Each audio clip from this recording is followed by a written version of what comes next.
अजीत पवार के बाद एनसीपी का क्या होगा?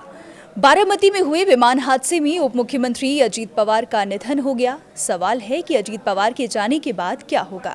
अजीत पवार के जाने के बाद उनके गुट के विधायक, सांसद और विधान पार्षद अनिश्चितता के शिकार हैं।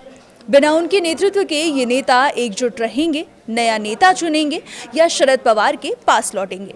आप देख रहे हैं न्यूज़ 18 का डिजिटल प्लेटफॉर्म और मैं हूं आपके साथ पल्लवी त्रिपाठी। एनसीपी का अजीत पवार का गुट, जिसके पास पार्टी का आधिकारिक लोगो और चिन्ह है, महाराष्ट्र की मौजूदा फडणवीस सरकार का हिस्सा है। अजीत पवार का निधन उप मुख्यमंत्री के पद पर रहते हुए हुआ। उनके जाने से महाराष्ट्र की सत्ता और विपक्षी समीकरण पूरी तरह बदल सकते हैं। अजीत पवार जिस काम के लिए प्लेन से जा रहे थे वह था जिला परिषद का चुनाव प्रचार। अभी महाराष्ट्र में एनसीपी 12 जिला परिषदों में एक साथ मिलकर चुनाव लड़ रही है और कई जगह तो शरद पवार की पार्टी अजीत पवार की पार्टी के चुनाव चिन्ह घड़ी पर ही चुनाव मैदान में है। इसके बाद सवाल ये है कि क्या एनसीपी के दोनों धड़े एक होंगे?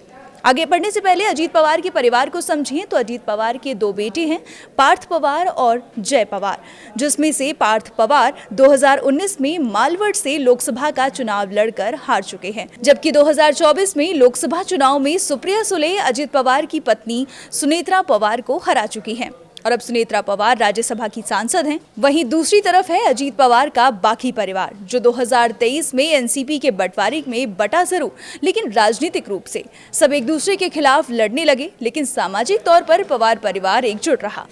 पहला एनसीपी एक हो जाए या एनडीए का हिस्सा बन जाए, सांसदों की संख्या के अनुसार 2 मंत्री पद मिलेगा और महाराष्ट्र में सत्ता में भी भागीदारी रहेगी, मगर इस सब के लिए शरद पवार को हामी भरनी होगी। दूसरा ऑप्शन ये हो सकता है कि अजीत पवार वाली एनसीपी का नेतृत्व सुनेत्रा पवार और प्रफुल्ल पटेल मिलकर करें और पार्थ पवार अपनी मां की मदद करें महाराष्ट्र में। फिलहाल के लिए इतना ही। देखते रहिए न्यूज़ 18।